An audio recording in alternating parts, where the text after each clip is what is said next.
Welcome students to KSIS Academy. Today we are going to continue with Champaran Satyagraha. May I know the students who are online, please? Can I have an idea of the students who are online? Students are welcome. Today's topic is continuation of Champaran Satyagraha. Yes, I can see 3 students. Swapanda, good evening. Priyankar Jha, good evening.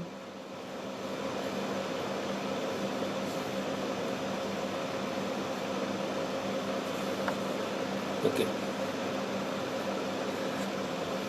So, let's start with our classes, students.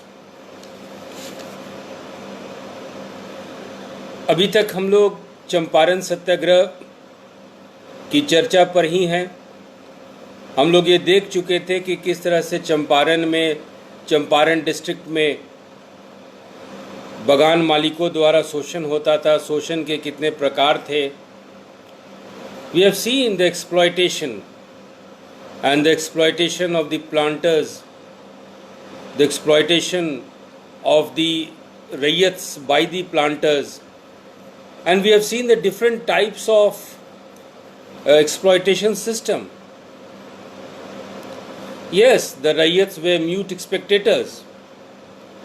रैयत जो हैं अपने परेशानी को लेके जो भी स्तंभ था समाज में सबके पास गए, सबके पास अपने आवेदन दिए, चाहे वो मजिस्ट्रेट हो, चाहे वो आपके सुपरिटेंडेंट ऑफ पुलिस हो, चाहे वो लेफ्टिनेंट गवर्नर हो या जिला प्रशासन के कोई भी अधिकारी हो या कोई नेता हो, सबके पास रैयत अपने जो है अपने दरख्वास्त को, अपने आवेदन को लेके जाते थे और प्रार्थना करते थे कि उनके शोषण को बंद कर दिया जाए। वो शोषण असहनीय था।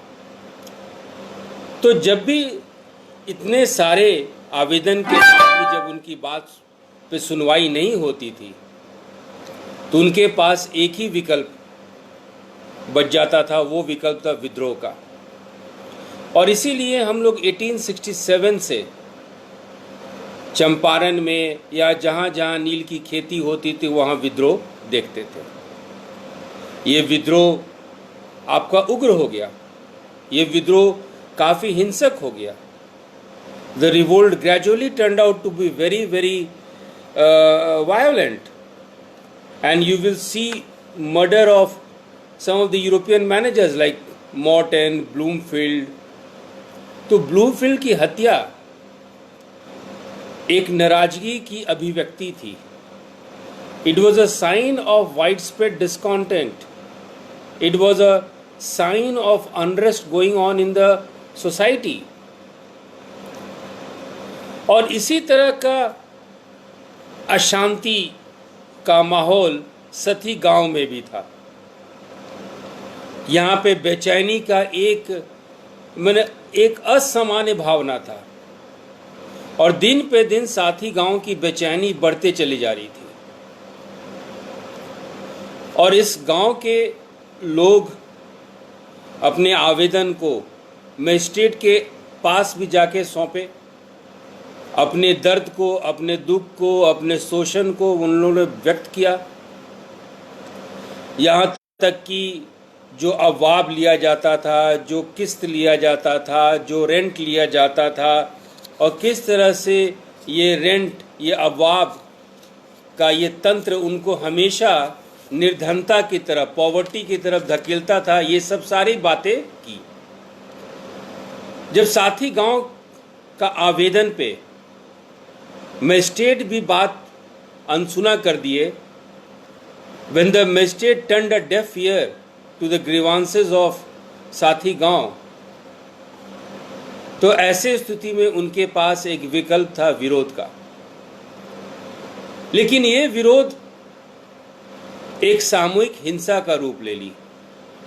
It took the turn of a, you can say, communal violence, where everyone in the village rose up in arms against the European planters, और you can say the planters raj. और इसका नेतृत्व करते थे, इसका नेतृत्व किए शेख गुलाब ने। शेख गुलाब साथी विद्रोह के नेता के रूप में उभरे। ही रिसोर्टेड टू कलेक्टिव वायलेंस, वो सामूहिक हिंसा की प्रेरणा दिए। वहां पे एक समान निधि का भी गठन हुआ, कॉमन फंड, जिससे कि उनका जो विरोध है वो चलता रहे। और सती गांव के आसपास अड़ोस पड़ोस के गांव भी इस विद्रोह में कूद पड़े। लेकिन इस अशांति का गिरी आपका सती गांव ही था। The kernel of disturbance was Sati area.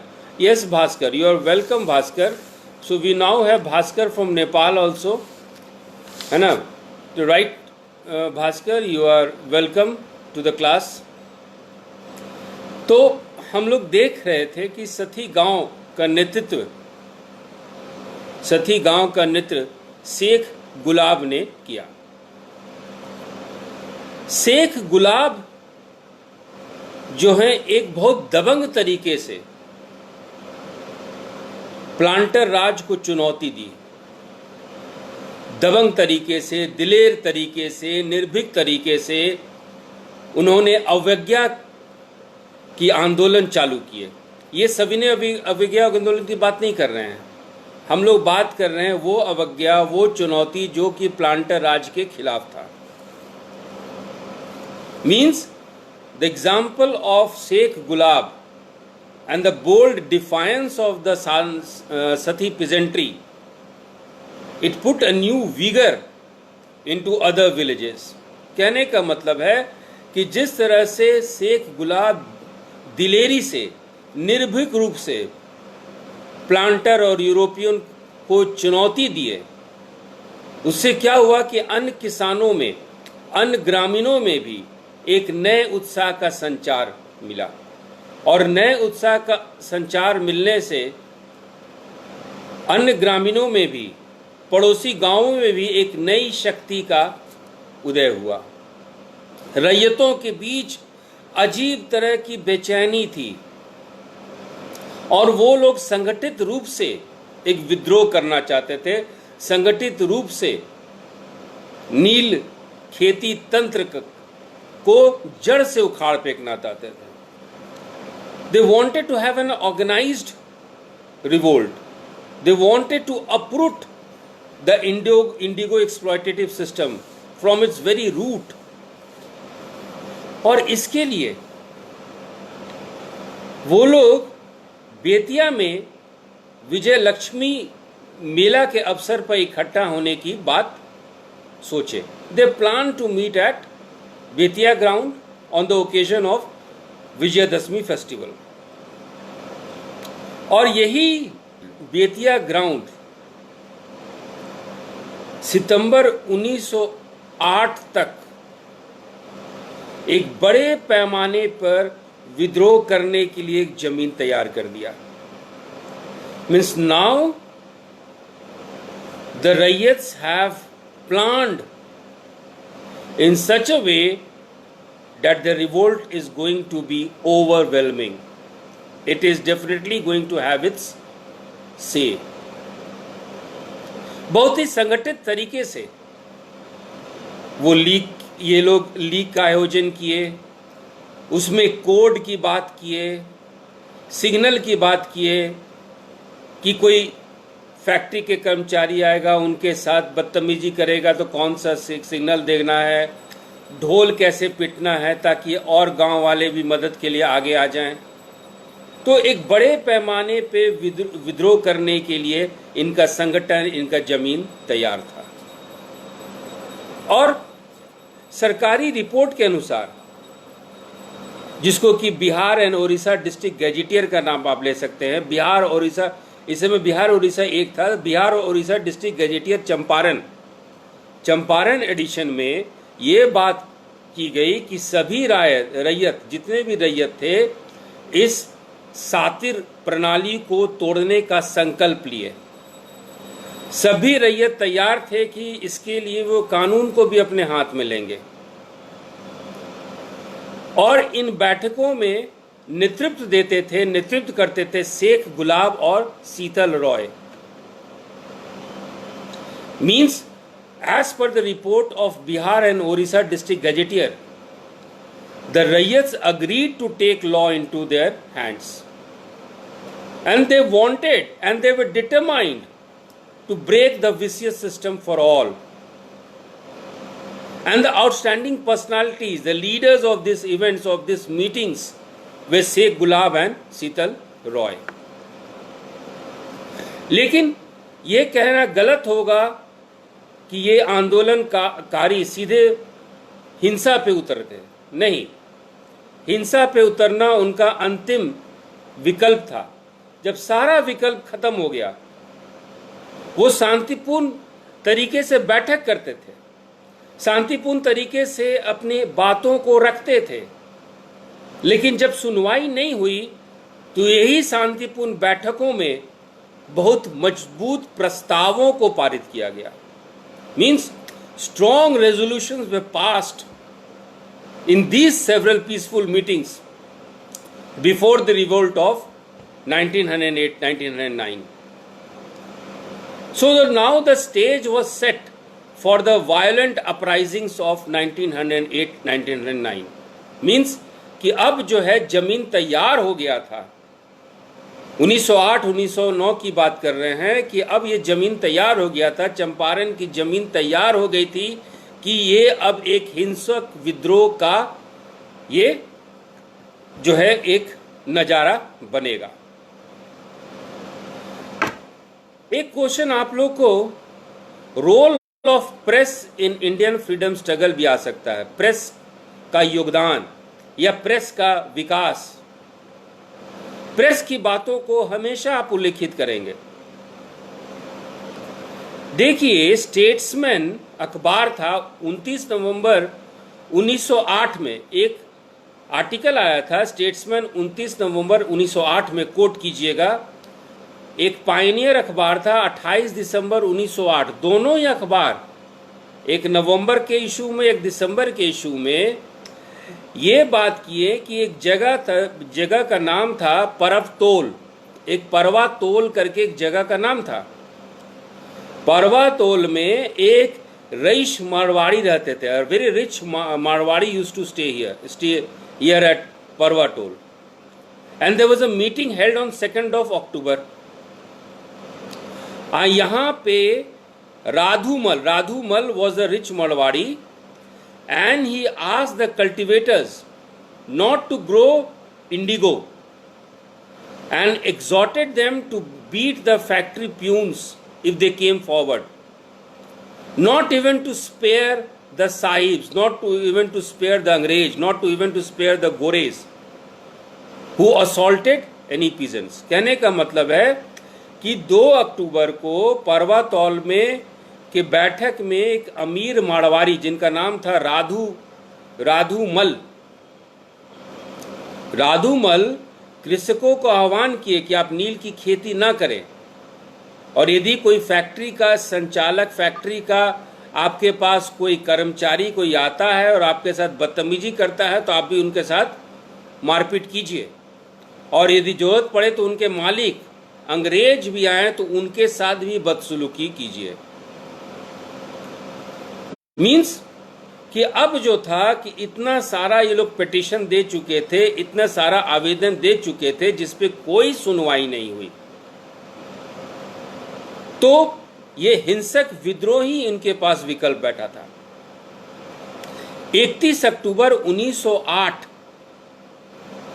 का स्टेट्समैन अखबार यदि पढ़िएगा आप, स्टेट्समैन अखबार, स्टेट्समैन न्यूज़पेपर 31 अक्टूबर 1908 में, तो वहाँ पे एक वक्तव्य छपा था। उसमें एक न्यूज़ था कि ये जो गांव वाले सुपरिटेंडेंट ऑफ पुलिस के पास गए, पुलिस अधीक्षक के पास गए, ये गांव वाले मजिस्ट्रेट के पास गए, और मजिस्ट्रेट उनको ये समझाया कि गांव वालों, आपकी सुरक्षा तभी सुनिश्चित है जब आप बागान मालिकों के प्रस्तावित शर्तों पर आप निर्भर रहेंगे।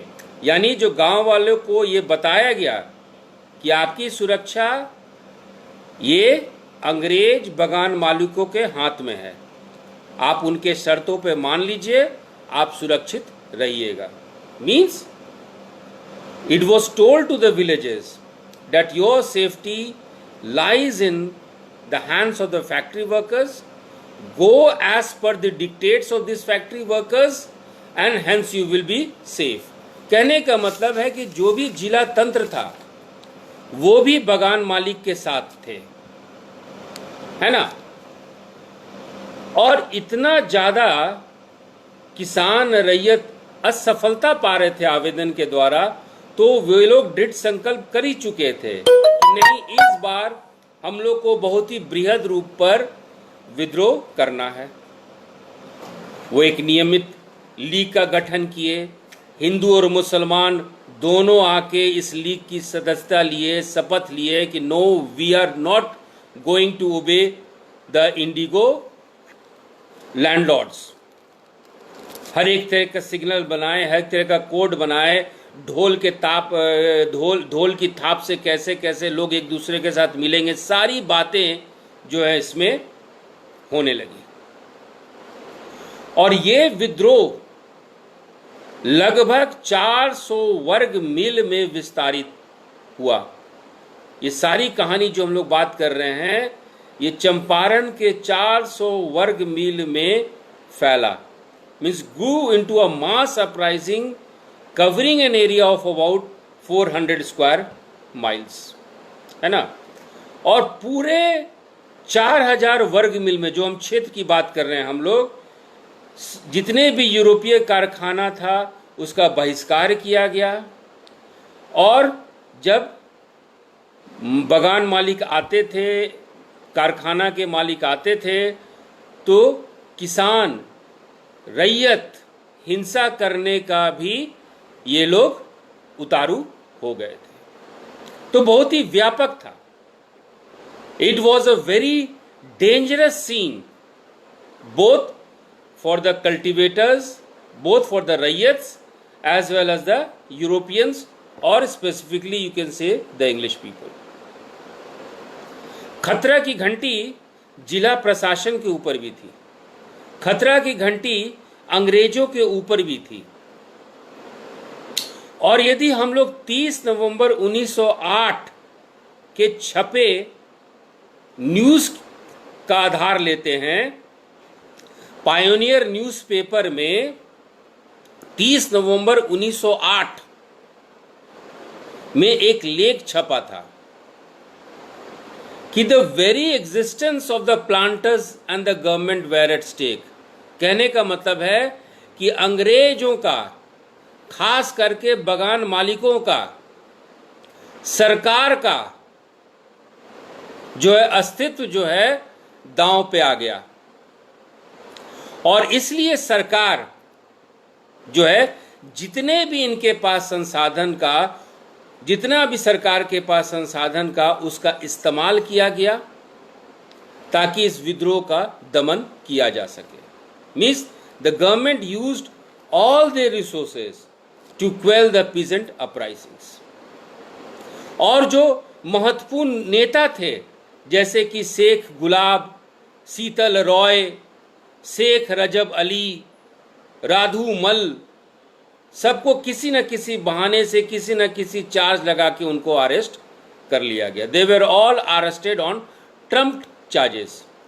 झूठा केस लगा के, झूठा केस डाल के शेख गुलाब को, शीतल रॉय को, शेख रजब अली को, राधू मल को, सबको जो है गिरफ्तार कर लिया गया। एक सिक्के का एक पहलू है कि सरकार अपने अस्तित्व को बचाने के लिए की, अंग्रेज अपने अस्तित्व को बचाने के लिए ये सब किया गया, बागान मालिक अपने अस्तित्व को बचाने के लिए विद्रोह का दमन किया गया। सिक्के का दूसरा पहलू भी है। इसी समय बंगाल लेजिस्लेटिव काउंसिल में ये घटना के समय बंगाल में उनका विधानसभा का सत्र चल रहा था, बंगाल लेजिस्लेटिव काउंसिल में 1908, और इस सत्र में इस बात की चर्चा की गई कि हालांकि सरकार जो है इस विद्रोह को दमन कर दी, लेकिन government should recognise the seriousness of the issue. सरकार को इस मुद्दे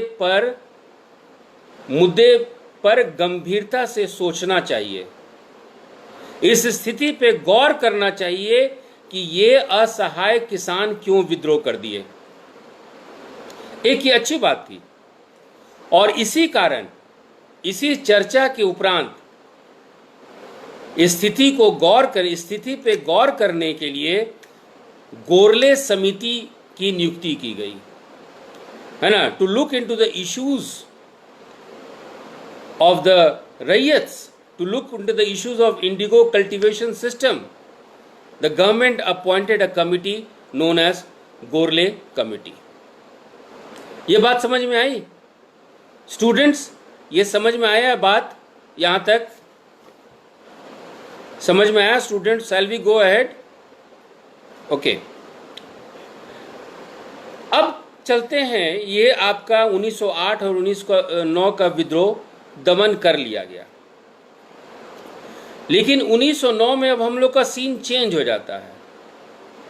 हम लोग समानांतर देखते हैं कि जो आपके राष्ट्रीय नेता थे, बिहार के जो आपके राजकीय नेता थे, उनका विचार क्या था, वो लोग क्या कर रहे थे। तो अब हमारा सीन चला जाता है, दूसरे सीन में हम लोग आते हैं, और उस शीर्षक का नाम है Bihar provincial political conference. The Bihar provincial political conference, Bihar प्रांतीय राजनीतिक सम्मेलन, बिहार प्रांतीय राजनीतिक सम्मेलन, ये 1909 में ये हुआ था। इस सम्मेलन में पहला पॉइंट, उत्तर बिहार में जो नील मुद्दा था, उत्तर बिहार के नील मुद्दे को बहुत ही गंभीरता से, प्रमुखता से संदर्भित किया गया। Means this conference referred prominently to the indigo issue that was going on in north Bihar. It referred prominently to the indigo issue in north Bihar. ये आपका भागलपुर में हुआ था ये अधिवेशन, और इसके अध्यक्ष थे सच्चिदानंद सिन्हा। सच्चिदानंद सिन्हा अपने अध्यक्षीय भाषण में ये कहे कि सरकार को इस नील तंत्र को दमन करना चाहिए, और जो शोषण हो रहा है उसके पुनरावृत्ति को रोकने के लिए एक गहन जांच दल बिठाना चाहिए, एक गहन जांच करना चाहिए। Sachinanand Sinha, who was the president of the Bhagalpur session of the conference, in his presidential speech, urged the government to make a thorough inquiry to prevent the recurrence of such type of operations, ताकि इस तरह का पुनरावृत्ति, दमन की पुनरावृत्ति फिर से न आए। ब्रजकिशोर प्रसाद जो हैं अपने भाषण में, इसी सेशन में अपने भाषण में वो कई प्रकार के शोषण को जो है जिक्र किए, refer to many types of exploitation in this conference. फिर नंद किशोर लाल की भी बारी आई, और वो भी बगान मालिक और रैयतों के बीच जो तनावपूर्ण संबंध था उसका उल्लेख किए, और फिर से मांग की जांच को दोहराएं। Miss Nand Kishore Lal also asked for an inquiry into the indigo affairs. लेकिन इस राजनीतिक कॉन्फ्रेंस का सबसे महत्वपूर्ण जो भाग था कि राजकुमार शुक्ला यहाँ पे रैयतों के प्रतिनिधि के रूप में उपस्थित थे। It was at this conference that Rajkumar Shukla, a representative of the Rayyats, he was present here and he narrated the plight of the Indigo Rayyats. Rajkumar Shukla जो रैयत के प्रतिनिधि के रूप में यहाँ उपस्थित थे, रैयतों की दुर्दशा का बयान किए। ये 1909 की बात कर रहे हैं हम लोग। धीरे धीरे फिर प्रेस आपके जो है प्रमुखता में आ जाती है। प्रेस का भी यहां रोल होता है।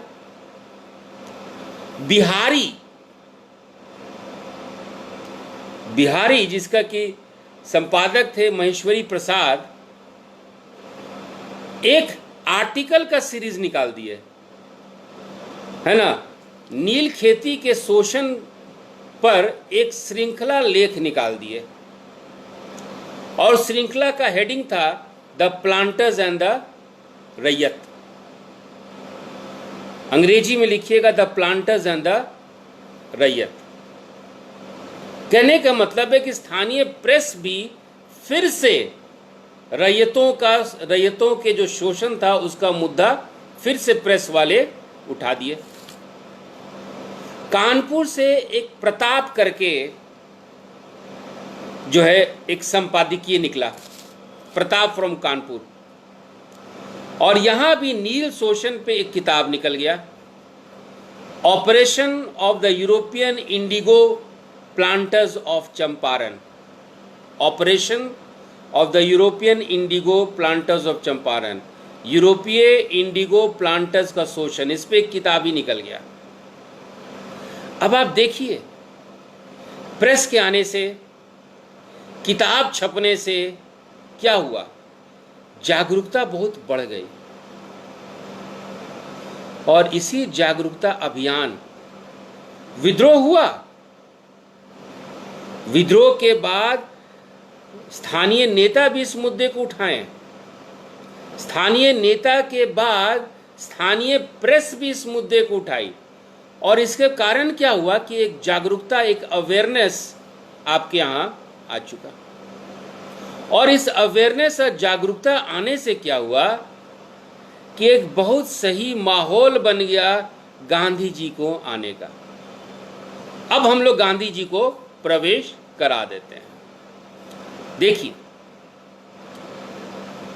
हम लोग ये देख चुके कि रैयत जो है हर एक दरवाजा ठकठकाए, नॉक किए कि प्लीज हेल्प मी, चाहे वो मजिस्ट्रेट थे, चाहे वो एसपी थे, चाहे आपके लेफ्टिनेंट गवर्नर थे, जिला प्रशासन थे, सब जगह जो है रैयत अपने आवेदन को लेके, अपने शोषण की कहानी को लेके जाते थे। वो क्या चाहते थे कि कोई एक ऐसा शख्स आए, कोई ऐसा व्यक्ति आए जो उनको मुद्दे को उठाए और एक ठोस प्रमाण दे। तो चंपारण काश्तकार में, चंपारण रैयतों में कुछ जागरूक वर्ग भी थे, कुछ प्रबुद्ध वर्ग भी थे। प्रबुद्ध यानी एनलाइटेंड क्लास, जागरूक मतलब कोई कॉन्शियस क्लास। और ये जागरूक और प्रबुद्ध वर्ग ऐसी व्यक्ति की तलाश कर रहे थे जो उनके उद्देश्य को पूरा कर सके, और सिर्फ उद्देश्य ही न पूरा करे, एक ठोस परिणाम प्राप्त कर सके। Means these conscious and enlightened people or enlightened section of Champaran looked around for someone who would take up their cause and obtain some tangible results. और अब हमारा सीन चेंज हो जाता है। अब हम लोग लखनऊ पहुंचते हैं, सीन बदल जाता है लखनऊ में।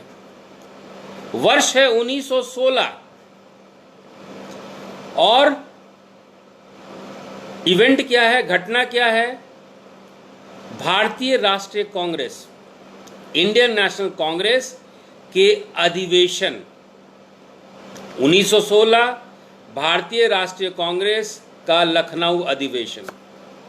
Scene changes to Indian National Congress Lucknow session in the year 1916। और इस अधिवेशन में बिहार से प्रतिनिधियों का एक मजबूत दल पहुंचा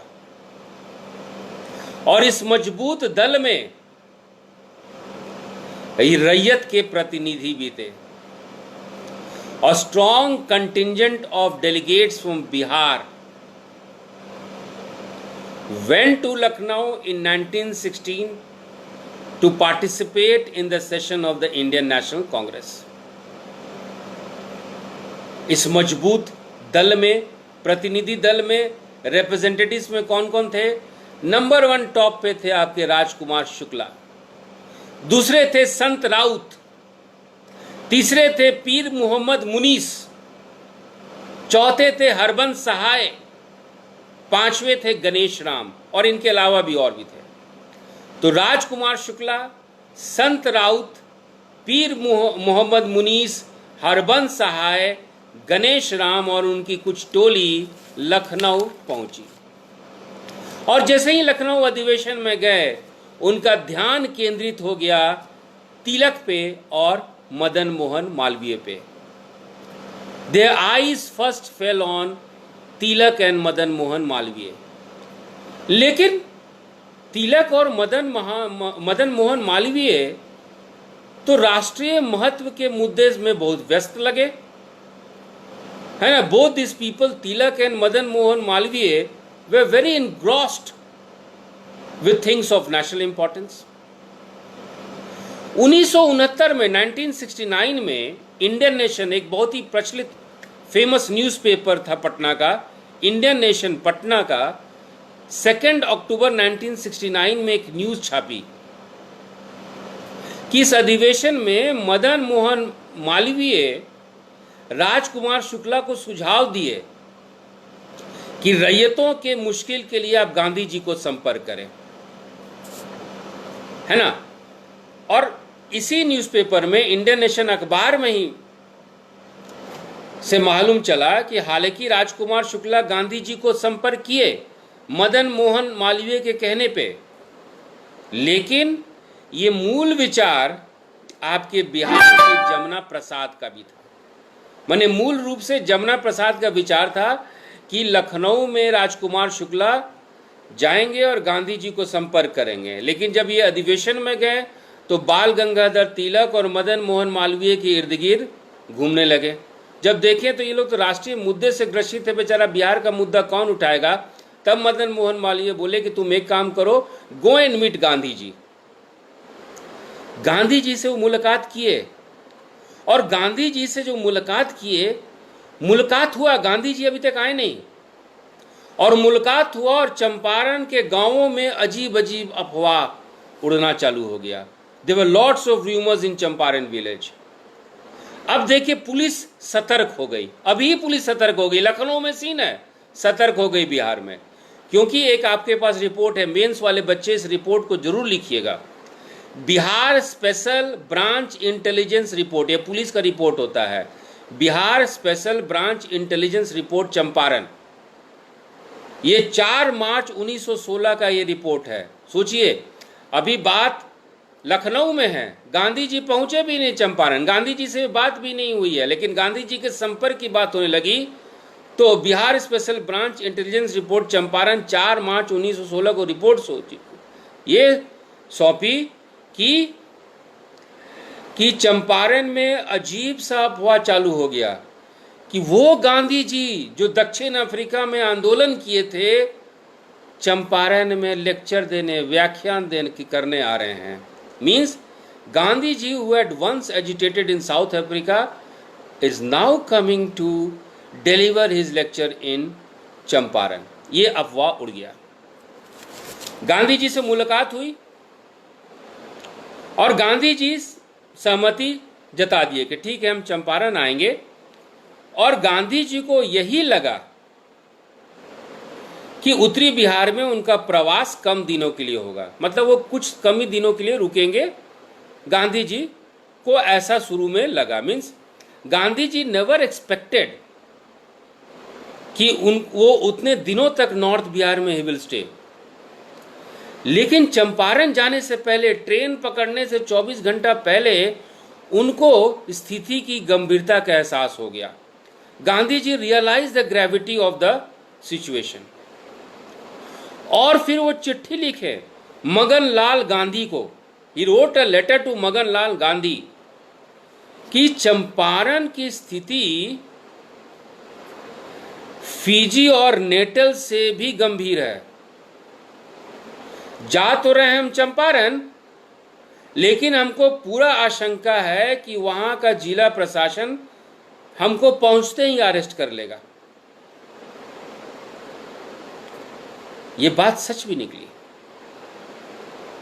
लेकिन गांधी जी वॉज लकी।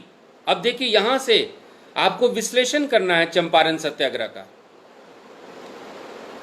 कि कौन कौन से कारक से चंपारण सत्याग्रह सफल हुआ। तो गांधी जी वॉज लकी, गांधी जी सौभाग्यशाली थे कि उनके आसपास बुद्धिमान और समर्पित कार्यकर्ताओं का समूह था। उनके आसपास बुद्धिमान और समर्पित कार्यकर्ताओं का समूह था। इनमें से कई प्रसिद्ध वकील थे, कई प्रसिद्ध प्रोफेसर थे, जैसे कि जेबी कृपलानी, ब्रज किशोर प्रसाद, रामनवमी प्रसाद, गया प्रसाद बाबू और Rajendra Prasad. Miss Gandhi ji was fortunate to have around him a group of intelligent and dedicated workers. And many of them were renowned lawyers, renowned professors like J.B. Kriplani, Braj Kishore Prasad, Ramnavami Prasad, Gaya Prasad Babu and Rajendra Prasad, etc.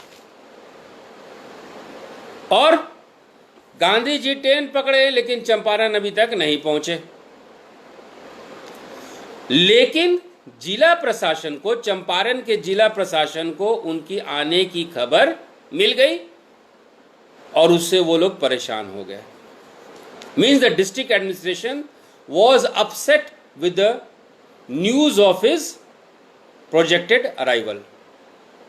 Champaran का जो SP है अपने senior को, अपने वरिष्ठों को एक letter लिखे और लेटर पे लिखे कि इसका जवाब तुरंत वापसी, रिटर्न पोस्ट बोलते हैं उसको, बाय रिटर्न पोस्ट, कि चिट्ठी आपके पहुंचा, चिट्ठी वहां पे डाकिया खड़ा है, फिर आप उसको उसी समय जवाब दे दिए, तो उसको कहते हैं return post, by return post. Hindi में वापसी डाक या वापसी पोस्ट कहते हैं। तो जो चंपारण के एसपी थे अपने सुपीरियर को चिट्ठी लिखे कि What was Gandhi's position politically? Gandhi ji का राजनीतिक रूप से गांधी की स्थिति क्या थी and how he was to be treated? उनके साथ हमारा व्यवहार कैसा होना चाहिए। एसपी खुद बोले हैं चंपारण के कि Gandhi's arrival was most undesirable, most undesirable. ना गांधी का आगमन सबसे अवांछनीय था, ये चंपारण के एसपी का कथन था। और वो जानते थे कि गांधी जी चंपारण आएंगे और यहाँ पे गंभीर परेशानी होने की संभावना थी, क्योंकि Champaran was in a inflammable situation. Champaran उस समय ज्वलनशील स्थिति में था और थोड़ा सा भी माचिस लग जाने पे तुरंत चंपारण जो है धक धक धक धक जलने लगता। और डाक रिटर्न पोस्ट से जो एसपी को चिट्ठी मिला उसमें उनके वरिष्ठों का क्या आदेश था, सुझाव था, क्या इंस्ट्रक्शंस था, वो सुनिए।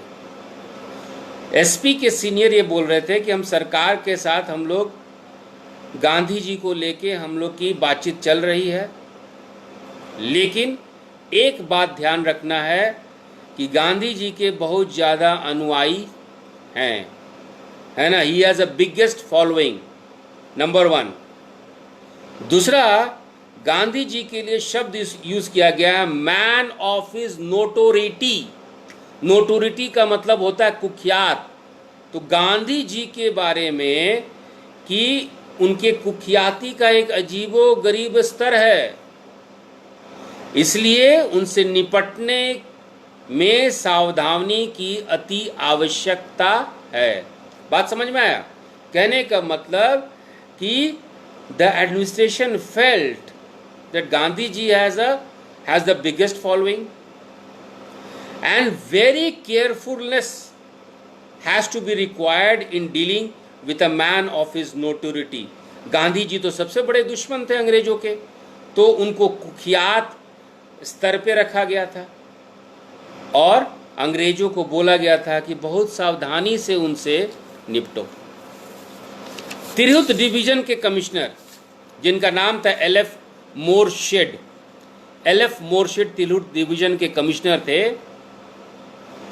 वो चंपारण के डीएम को लिखे कि देखो भाई, मेरा इंटरव्यू हुआ है, साक्षात्कार हुआ है गांधी जी से, और उनके बाद से ये लगा कि उनका उद्देश्य कोई वास्तविक खोज नहीं करना है बल्कि आंदोलन करना है।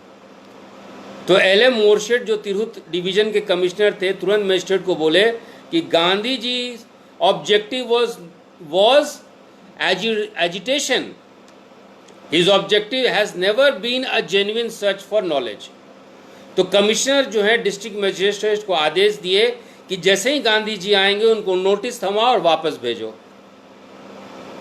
गांधी जी पहुंचे,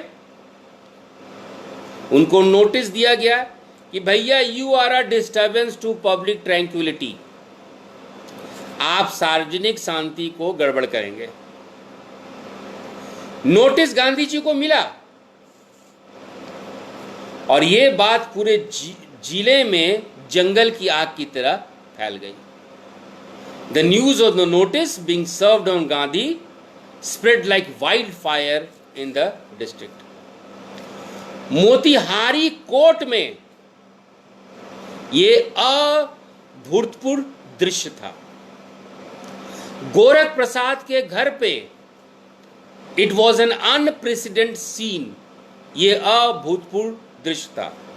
क्या था भाई अभूतपूर्व दृश्य? क्या था आपका अनप्रेसिडेंट सीन? वो ये था कि मोतिहारी में कोर्ट में और गोरख प्रसाद के घर में जहाँ पे गांधी जी रुके हुए थे, वहाँ पे लोगों का प्रवाह हो रहा था। लोग वहाँ पे आ नहीं रहे थे, लोग वहाँ पे बह रहे थे। और इसी के बाद कोर्ट में ट्रायल चालू हुआ और कोर्ट में ट्रायल में गांधी जी ये बोले कि हम तो अहिंसा के पुजारी हैं, आप नोटिस दिए, हम कटघरे में आ गए, लेकिन ये मेरे नैतिकता के साथ हिंसक हो जाएगी। It will be a violence on my morality यदि हम सत्य की खोज ना करें।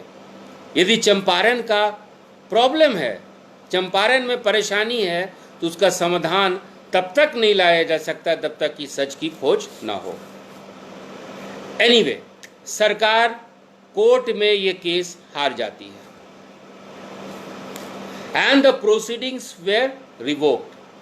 कोर्ट में कार्रवाई निरस्त कर दी गई और सरकार का फिर से फ्रेश ऑर्डर आया and the fresh order read Gandhi ji should be allowed in his search for truth. नई सरकार की आदेश क्या आती है भाई कि गांधी जी को अपने सत्य की खोज की अनुमति है।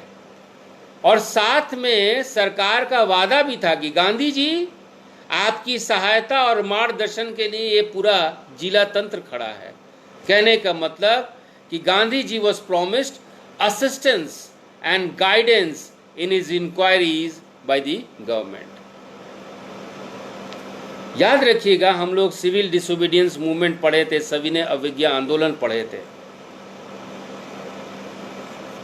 ये सीन, ये बैकग्राउंड उसी समय का है जब सविनय अवज्ञा आंदोलन को एक्सपेरिमेंट करने की बात की जा रही थी। और गांधी जी का कोर्ट में जीत, गांधी जी के शब्दों में खुद ये कहा गया है कि देश में सविनय अवज्ञा का पहला वास्तु पाठ था। कोर्ट में जीत, देश में सविनय अवज्ञा का पहला वस्तु पाठ था। Gandhi ji observed himself the country thus had its first object lesson in civil disobedience. Gandhiji himself observed, the country thus had its first object lesson in civil disobedience.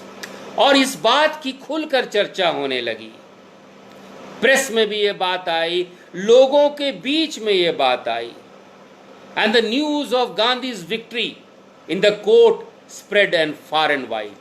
The news of Gandhi's victory in the court spread far and wide. Means court में गांधी जी की जीत की खबर, court में गांधी जी की जीत की खबर दूर दूर तक फैल गई और महात्मा गांधी का नाम धीरे धीरे एक घरेलू नाम बन गया और महात्मा गांधी का नाम धीरे धीरे एक घरेलू नाम बन गया. And the name of Mahatma Gandhi started becoming a household name. और धीरे धीरे महात्मा गांधी का नाम जो है हाउसहोल्ड नेम बनना चालू हो गया. अभी पूरी तरह गांधी जी चंपारण में आए भी नहीं. उन तो कोर्ट कचहरी की बात हो रहे थे, लेकिन कोर्ट कचहरी में ही पूरे बिहार में, खास करके चंपारण में गांधी गांधी गांधी होना चालू हो गया. तो बच्चों, अगला सेशन जो हम लोग का होगा चंपारण में गांधी जी का सत्याग्रह, और उसके बाद हम लोग चंपारण सत्याग्रह का निष्कर्ष कॉन्क्लूजन निकालेंगे. How did Gandhi ji rose in eminence. Gandhi ji को हम लोग गांधी जी जानते हैं, तो उनके व्यक्तित्व में चंपारण का क्या योगदान था वो हम लोग अपने निष्कर्ष में हम लोग बात करेंगे. तो मोस्ट प्रोबेबली हम लोग का एक और सेशन होगा जिसमें कि हम लोग चंपारण में गांधी जी का, अब तो गांधी जी का चंपारण में आगमन हो चुका है, तो चंपारण में क्या क्या महत्वपूर्ण इवेंट्स घटना था उसको हम लोग चर्चा करेंगे. उसके बाद हमारा लास्ट सेशन हो जाएगा आपका कंक्लूजन. तो इसी के साथ स्टूडेंट्स आज का सेशन हम लोग यहीं एंड करते हैं. Till then, bye and thank you.